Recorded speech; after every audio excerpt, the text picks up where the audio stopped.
साखरपुड्याआधी gym trainer प्रियकरासोबत संबंध, सगळं संपलं. शरीर संबंधानंतर तरुणी आयसीयूमध्ये. भयंकर प्रकार, भेट पडली महागात. साखरपुडा फक्त 15 दिवसावर असताना पाहिलं तर सगळं सुरळीत होतं. घरात लग्नाची तयारी सुरू होती. नातेवाईकांना फोन, खरेदी, आनंदाचं वातावरण. साखरपुड्याची तारीख ठरली होती. तरुणीच्या आयुष्यातील नवा टप्पा सुरू होणार होता. पण या सगळ्या गडबडीत एक निर्णय असा घेतला गेला ज्याने सगळं काही बदलून टाकलं. साखरपुड्याच्या आधी तिने एक भेट ठरवली. ही भेट फार खास होती कारण ती भेट होती तिच्या जिम ट्रेनर प्रियकराशी.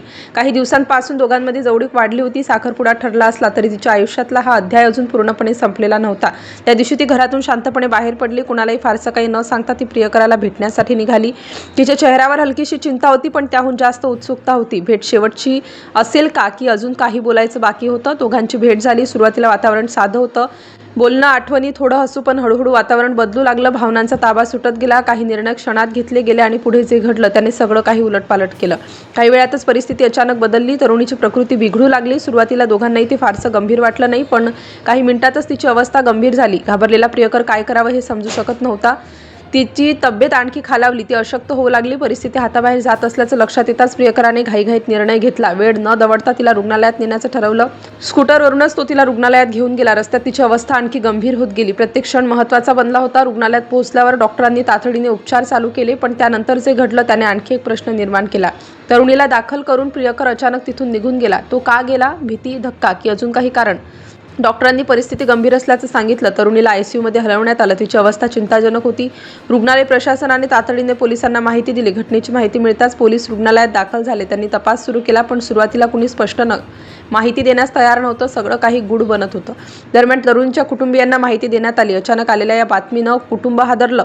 आनंदाचं वातावरण क्षणात काळोखात बदललं. कुटुंबीय रुग्णालयात पोहोचले. मुलीची अवस्था पाहून ते हादरले पण तरीही त्यांनी शांतता राखण्याचा प्रयत्न केला कारण परिस्थिती आधीच गंभीर होती. पोलिसांनी चौकशी सुरू केली मात्र सुरुवातीला तरुणीने काहीही सांगण्यास नकार दिला.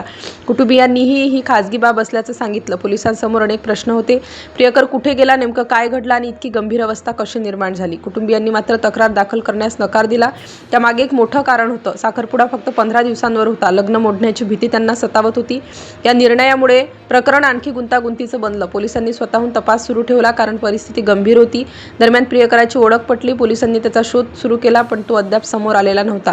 रुग्णालयात तरुणी मृत्यूशी झुंजत येत होती. कुटुंबीय बाहेर चिंतेत बसले होते. प्रत्येक क्षण तणाव वाढवत होता.